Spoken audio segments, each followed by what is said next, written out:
Jack.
Either a fire or an explosion.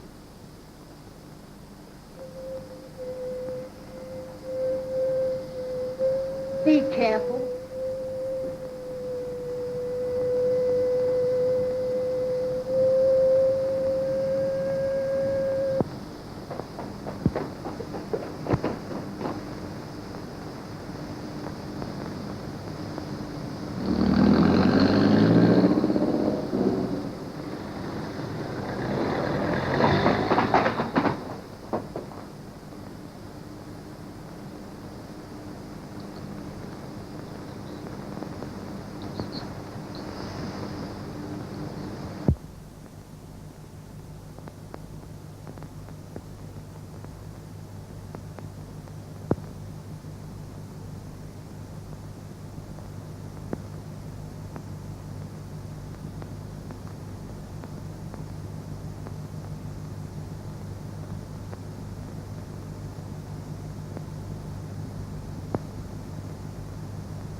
Jenny in bed?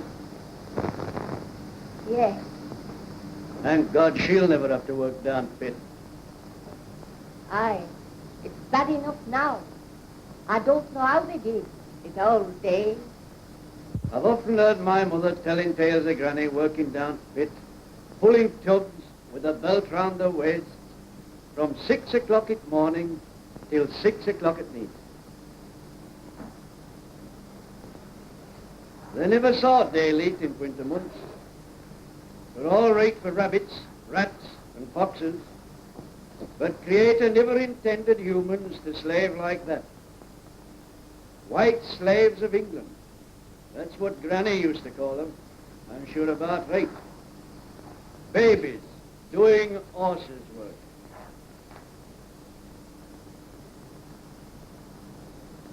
Have you finished up there?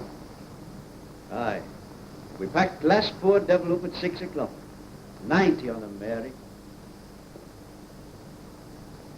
90. Listen, lass. Remember what I told you about having a film made of pit life? Aye, Jack. And it'd be a good thing if I could do it.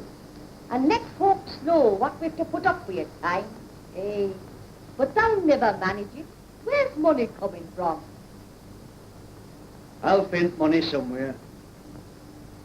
Look here, lass. I started to work at pit when I was 12-year-old. My father was killed at pit. 3 of my cousins were killed at pit. And now we've just found last of 90 men, bosses and workmen alike, all dead. Some of them blown to pieces.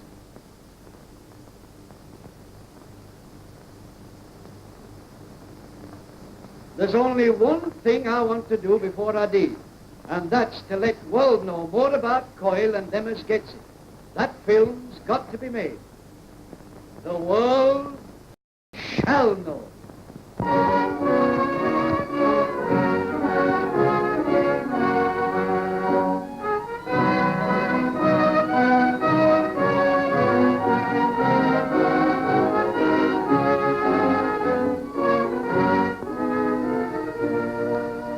Well, Mr. Morgan, it's a very ambitious scheme, and I'm sorry to have to turn you down. I have no love for anything connected with miners or mining. But, Mr. Martin, you've just said you know nothing about miners and mining. I don't, except that miners have robbed me of a lifelong friend. In what way? He was my best friend, a padre during the war. In France, his duties brought him in contact with a good many miners. He listened to their tales, as I have listened to yours, of the hardships of a miner's life, barefooted children, crying for food in the depths of winter. Aye. Perhaps he'd seen the distribution of boots and shoes to the little ones in bad times. It seems all wrong to me, Mr. Martin, when things are upside down and fits have to stop, that it's little kiddies that have to suffer most. We grown-ups, well, we can just take a hitch in our belts and carry on. But it doesn't seem right to me that kiddies should suffer, should go without boots and shoes, without anything in their little tummies. It's all true. I've seen it. I've shared it. But how did that break your friendship? Well, after the war, he decided to devote his future life in helping in the work of the miners' welfare. We gradually drifted apart. He went his way, I went mine. What happened to him, I haven't the slightest idea. I only know I'd give anything to see his face and hear his cheery voice again. And you hate the miners because of that? Yes. Well, what about the miner himself? He's always losing someone, not only friends, but his nearest and dearest. Fathers, brothers, sons. Yes, yes, I know. And the miner's not a bad chap, really, Mr. Martin. He's just the same as other men. He has his sports, hobbies, and pastimes. Some of them prefer the quieter games, such as the old world game of bowls. And they've got some grand greens, too, a credit to them. Have you ever played bowls, Mr. Martin? Where I come from, they call it an old man's game. I think that's because the young uns can't play it. The old uns always... And the young uns, well, they generally lose, of course. They like a game with more kick in it. Oh, yes. Miners like rested country. He's football mad. You know, Mr. Martin, a good many of our best international footballers were reared in colliery teams. Started their training on refuse heaps of coal pits, with a bundle of rags for a ball. Aye, they got plenty of hard knocks there, I can tell you. Then there's another game the miners play. The old university game of fives. They call it handball. They play it with a soft ball. One of them bangs it with his fist against a wall. Side of a house is best place. Then t'other fella bangs it, just like tennis. In fact, they call it pitman's tennis. Ah, it's a rare game, that.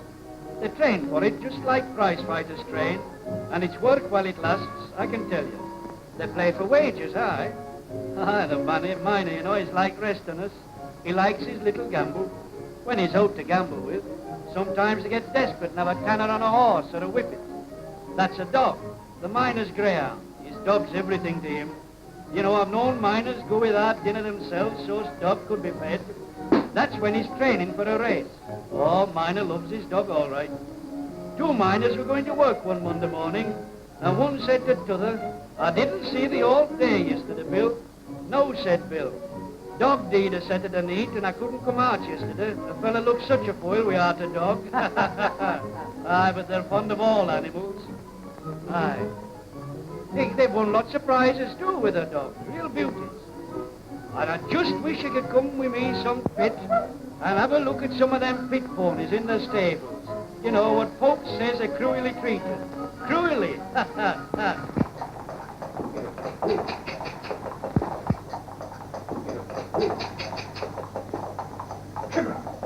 Come on.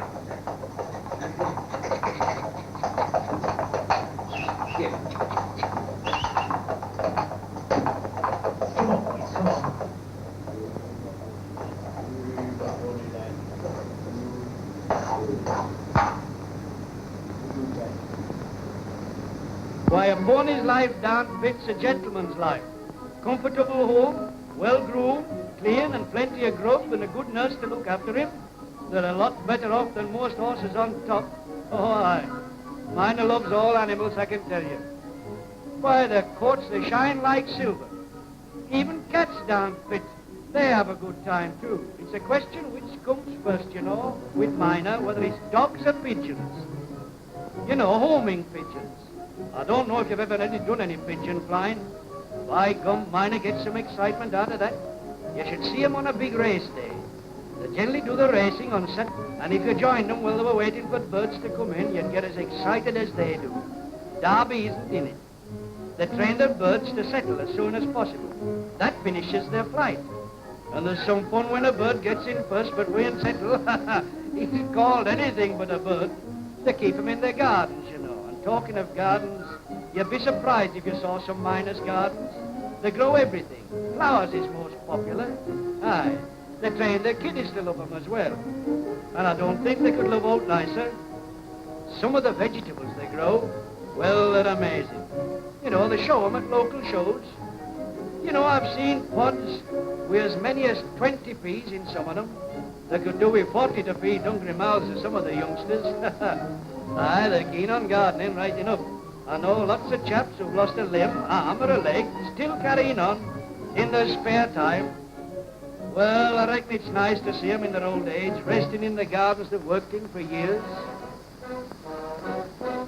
You'll see 'em look round, garden, and tell their sons and daughters that garden's not as well kept as it used to be. That's 'cause they can't look after it themselves, they're too old. Aye, well, it's a grand thing if they could all end their days in comfort, just like that. And they sing in spite of the danger ahead? Danger? I haven't told you of the dangers yet, and there are dangers, real ones. Let me mention it. Some of the miners take a hobby of rescue, spend most of their spare time training at the rescue station, learning to use the various machines, how to give signals to any of the pals who might happen to be buried in a fall, how to get them breathing again, with the use of hands or with the machines. Tramping round a yard for hours and hours, getting used to the machines, which weigh, about 40 pounds. Then after that, they go into the smoke gallery. That's a room full of smoke, fumes, and 120 degrees of heat. They go in and out until they can stop in a couple of hours or so, and come out as lively as the canary they take in with them. Every miner leaves home each day with the knowledge that the death roll in British mines exceeds 1,000 a year, and at any moment his name may swell the list. Well, he sets off in the morning, gets to pit shaft, enters cage, knowing full well it may be his last journey alive. He arrives below ground, and that's the time the real dangers start. First, there's the danger of being knocked down by trains of coal. That's not a small danger, because they're not like these trains, I can tell you. The dangers of the eyesight. Eye injuries are only too common in the mines. And your eyesight, Mr. Martin, I think you'll agree, is a very precious thing. There's the pony drivers, too. They have their share of accidents. I can almost picture one in my own mind now, breaking the rules by riding in the mine. Well, perhaps he was tired, and perhaps it may be his last ride. And that's where the ambulance man comes in and gets his reward for all the time he spent in training. I reckon that ambulance work is the finest hobby of all. They never know when the call for their services is coming. They may be hard at work in another part of the pit when there's a shout, "Oi, come on, Bill! Oi, Bill! We've a man injured down in our place." Bill hastens to the scene, takes his ambulance tackle with him, and starts on the job right away like a first-rate man. That's just what he is. He always was able to help the sufferer. Sometimes his prompt action saves his life. His pals call him the angels of the coal mine. I nearly lost a dear chum. Just let me tell you the story. Oh, well, at this Watt Main colliery, the usual work of the mine has gone on splendidly. The men had been down a few hours. The hewers were picking away in full swing, and the conveyors, they're the things that carry coal, they're less than the trains. They were rolling along full of black diamonds, carting them away to the bottom of the shaft. The drillers, they were hard at work, boring holes in the pit face, ready to put in the shots for blasting. In fact, everything was going fine. It was nearing the end of the shift, and the deputies, they're the assistant managers, they were making their examinations for gas. They can tell by the special lamps, if there's any about, the light goes blue. While the miners themselves were securing their roofs. Without any warning, there was a tremendous fall of roof. 3 men were buried. One was recovered alive, one dead. One was still entombed. That third man was a dear pal of mine. The hours, the days passed on. Poor Jack Poole. His coffin was made. His grave was dug. All preparations were made for his funeral by his brethren of the RAOB. And still, side by side, the toilers, master and man alike, worked valiantly on. By Jove, there were some thrilling escapes passed unnoticed in that desperate struggle. Hope was almost lost. Then, a miracle. At the end of 4 days, a voice. "Pals, save me." And they did. The angels were soon at work. Shall I ever forget it? Instead of a graveside scene with a broken link, the reunion in the lodge. The link complete.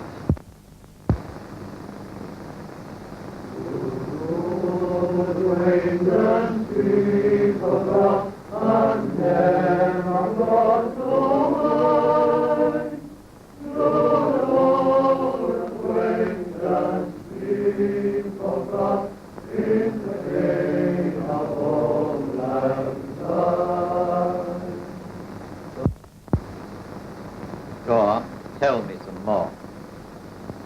One New Year's Eve, 1886. Yes, 1886. Everything was just normal in the home of the Walker family, as the father and two sons prepared to go to work. Aye, to work on New Year's Eve. You see, times had been so bad that a holiday was out of the question.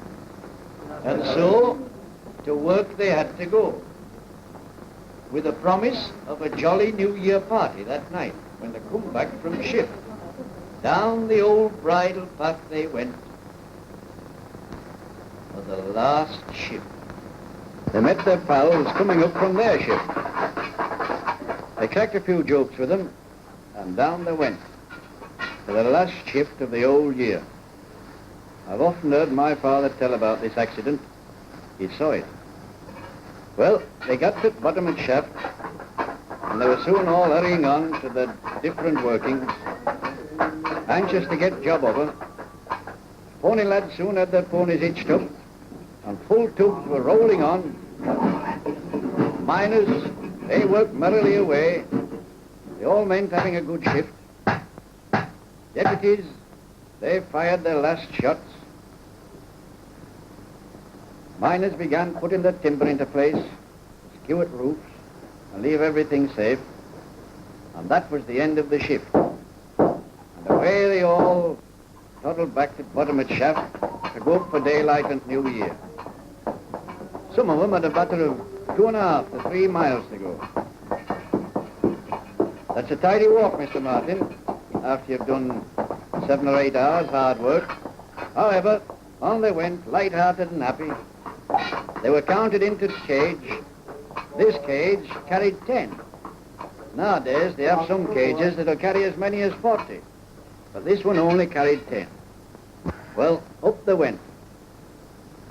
In village, all women folk were happy, for they knew the men folk were going to bring New Year in with them. They little thought what was in store for them. Something went wrong in the engine house. The winder, that's the man that looks after the engine, that pulls them up, overwound.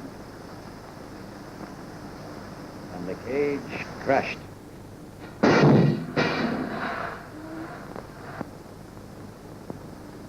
Terrible, terrible. I'd no idea such things could happen. Surely they can't happen with the improvements of the day.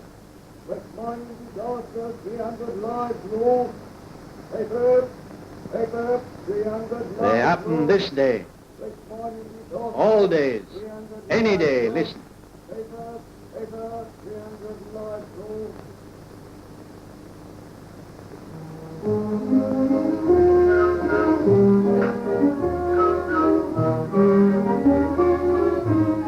Yes, Barnes is a wonderful old town, practically at heart of mining industry of Yorkshire. Here, that's interesting. This is a monument erected to a number of miners' leaders. And the building? Oh, that's the Yorkshire Miners Association headquarters. That's where they look after miners' work. Come on, and I'll show you where and how the miner pays.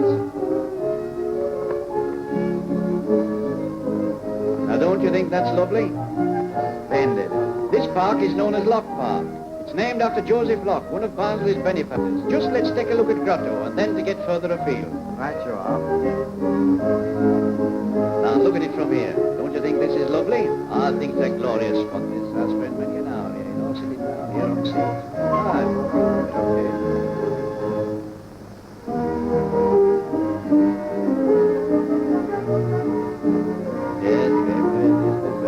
This is what they call Old Fountain. It should be running, but it's dry now. We've had a dry summer. For a change. Come on, we'll go down this way.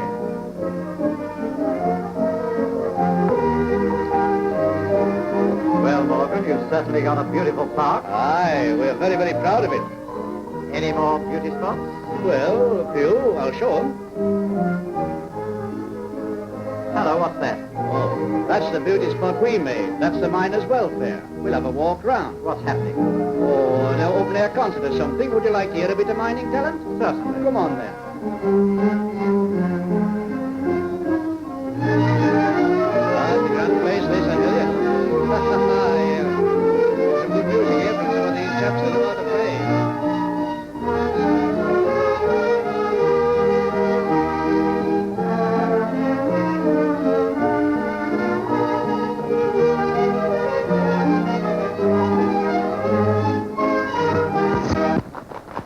Miss Ruth Woodhall, Premier Town Dancer, will entertain.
We've hundreds like those.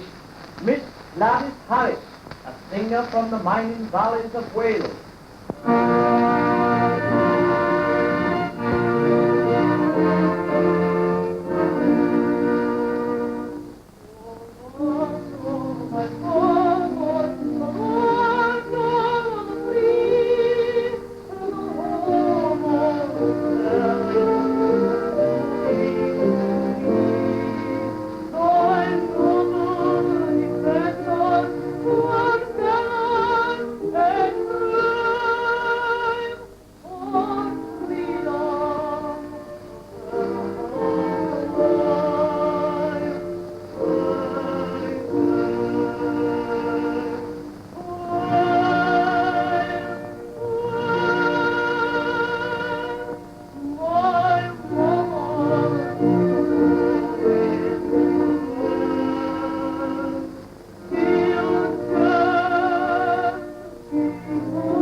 Must be a bit strange for you, Mr. Martin, staying in a small house like this. Very nice, Mrs. Morgan. I'm enjoying it. It's a change, and a change is as good as a rest, you know. What's the program today? Oh, you'll see. Get your coat and collar and tie up. Get them cricket flannels out, lass.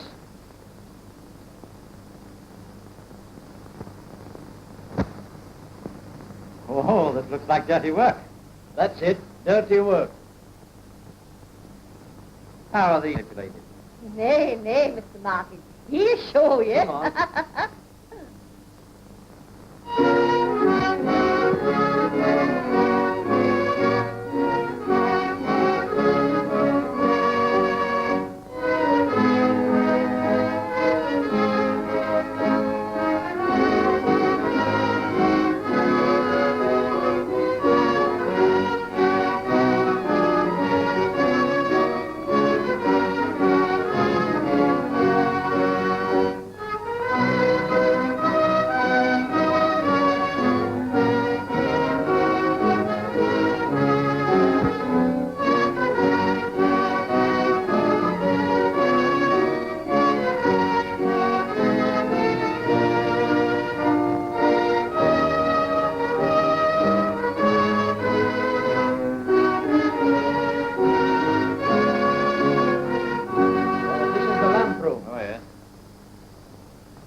This is Mr. Martin. He's got permission to go down pit. Can we have a couple of lamps, please? Yes, sure. Thanks. What a wonderful light. Yes, it's taken 100 years to get a light like that. Very interesting. You see, things were different in those days. The pits were not so deep, and they used a donkey engine. A donkey engine? No, a donkey engine. Round and round he went, 2 revolutions to the minute, and then up came Cage with the miners and the coal. And when the coal got to the top, other donkeys distributed it in baskets. Through the country lanes they went. The lanes were much nicer then than they are today. You see, there were no steam engines in those days to soil countryside. On they went, through rain and sunshine. And speaking of sunshine, sunshine was one of miners' first lamps. Sunshine? Yes, reflected sunshine. Did you ever play shadow glass when you were a youngster? You know, flashing a bit of mirror into someone's eyes. Soldiers called that a helio, but in the olden days, the miners called it a lamp. They fixed up a mirror on top of pit and one on bottom. Sun used to shine on top mirror, then it was reflected down to one on bottom, and that reflected it onto coal face where the miner were working. And then he used to pray for sunset. Well, after that, they went one better and used candles. But my grandmother, she used a flint mill, invented by a Tyneside called Spedding. As children, we played with it for hours. Bit dangerous in the pit. Dangerous in a pit? Huh. I should just think it was dangerous in a pit. Why, you know, when we were playing with it, we used to be able to light gas with it. Yes, dangerous. I should just it was. Fancy all them sparks flying about down in a pit. It used to be turned, you know, by a little lad. Dangerous. I should just think it was. I reckon Guy Fawkes was an amateur. He didn't know his job at all. Well, after that came the dawn of a new era, and 2 real lamps were invented in the same year, 1813. One by a scientist who afterwards became Sir Humphrey Davy, and the other by a toiler, a boy who was born in a little cottage at a place called Wylam on Tyne, a little cottage which a railway now passes. He started to work minding cows for 2pence a day. That's not much, is it? 2pence a day. And you know, at the age of 18, he could neither read nor write. Well, that lad's name was George Stephenson. His invention of the lamp and engine revolutionized commerce. If ever you go to Newcastle on Tyne, you'll see a fine monument of him there. There never was a man like their Geordie. They look on him as a benefactor to mankind. What a wonderful story. What's the name of this lamp? It's called the Wolf. Come on, and we'll see how it helps to keep Wolf from miner's door. Good morning. Come on.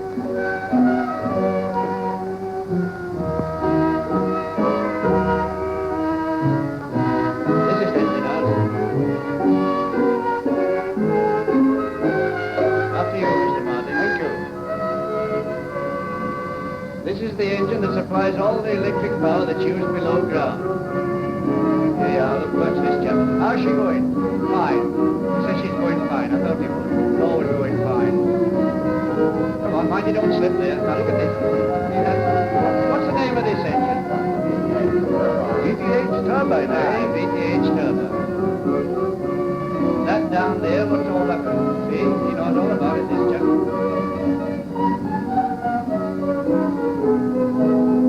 Not a bad switchboard, is it? Excellent indeed. Yeah, but look at that there. Let's see.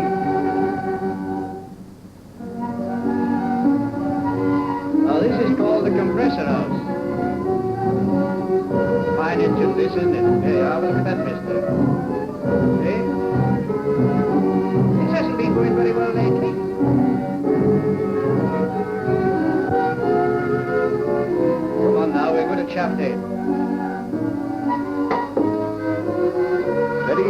Oh, I'm glad you're liking it. Now, these are elevators, you see. They bring coal from Shaftesbury right down to there to what they call tipplers. They are. There's one just going over. Watch it. See? There you are.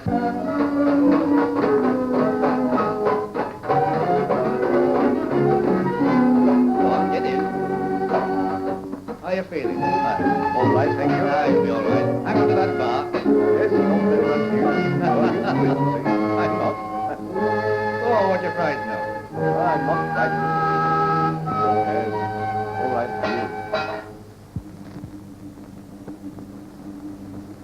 Fast, isn't it? Oh, this is slow because you're on board.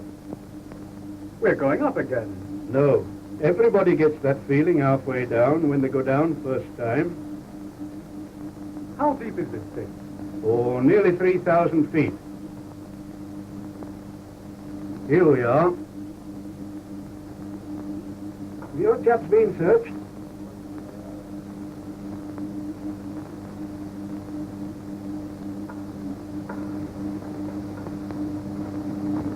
Round here, there's a motor haulage engine. Full stubs on what's called main haulage. That means main road.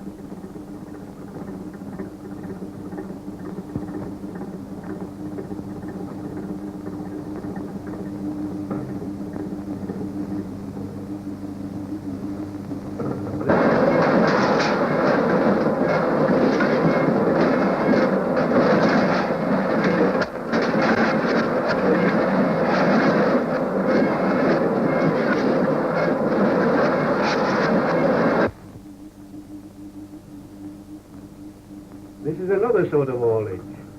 Hornet.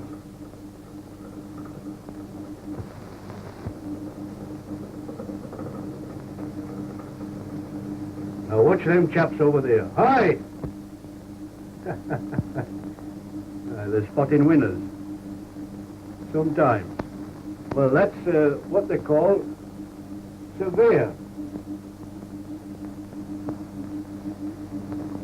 Prevents us going into old workings, tapping water. If we tap water, then it means pumps, not picks. Hello, here's a new shift coming in.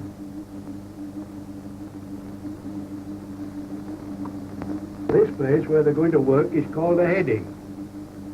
It's fair and warm in there, too. This fella, to start his shift, he shifts his shift.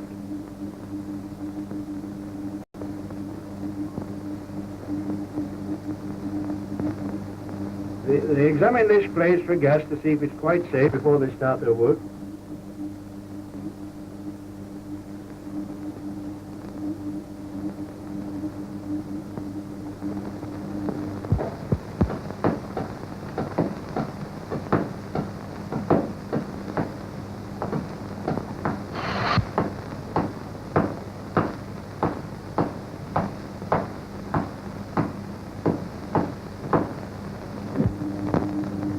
When the tubs are full, they generally put their trademark on them. Chalk the number. They have a number, you know. You'll see this fella do it in a minute.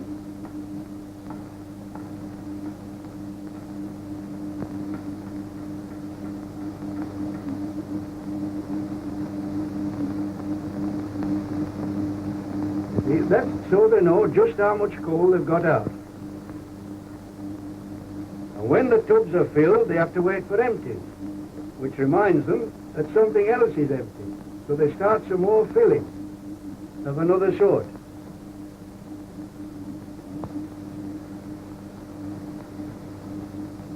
It's generally bread and beef on Monday. Cold beef. There's no hot lunches down here. And bread and dripping rested week. Perhaps they'll have an onion now and then with a bit of coal dust on for salt. Now look down that road down there. See? See that thing down there? That's that coal cutter I told you about when I was in London. See, going?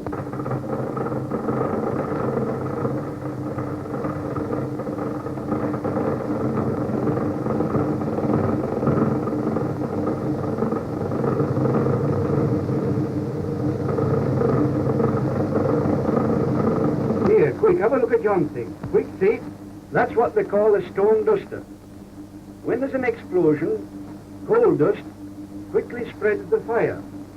But this stone dust, mixed with coal dust, helps to stop the fire spreading. It gets in every nook and corner. Come on, now you're 2 miles away from the bottom of the shaft. Look out. Let these fellas come by with their Rolls Royces.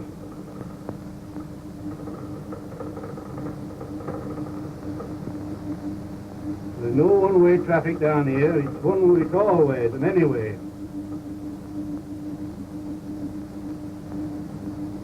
This is a new road they're making. It's dangerous yet.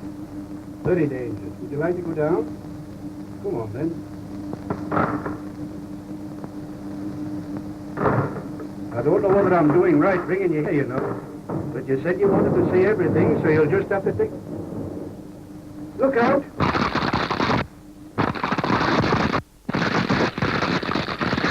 Martin, are you all right?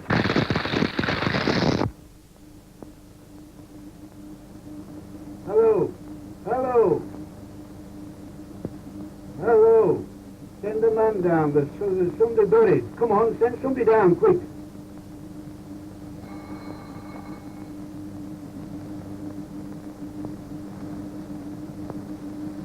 Stretcher party, you cross gate as quick as possible. Get on.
Ambulance, hospital, as quick as you can.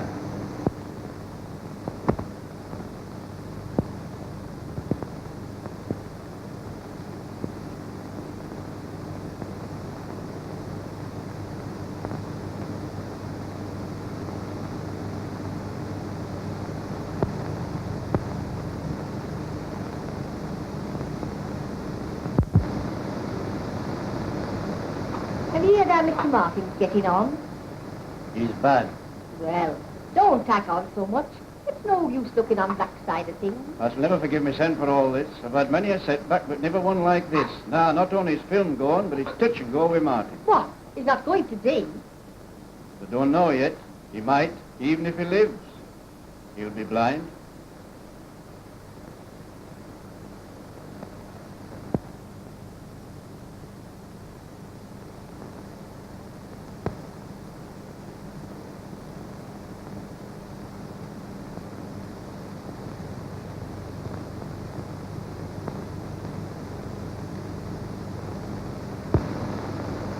Well, Martin, my boy, you'll soon be up and about. Yes, a little bit bent, but not quite broken. I suppose you hate miners and mining worse than ever now. Very. And you'll be glad to see the back of this district. Indeed? What makes you say that? Well, this unfortunate occurrence. Yes, it certainly closed my eyes in one way, but it's opened them in another. I know now why Morgan was so keen on having his bill made. Well, his ambition shall be realized.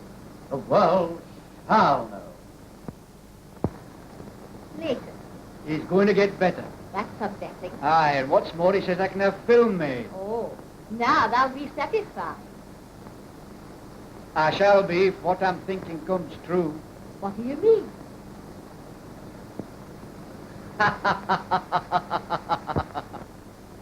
Climb into top of the hill. Many miners go to their water below. Every day from year to year. They have written threads of diamond, men to whom respect is due. Modest heroes from all the world, men who toil for home and you. Off in danger.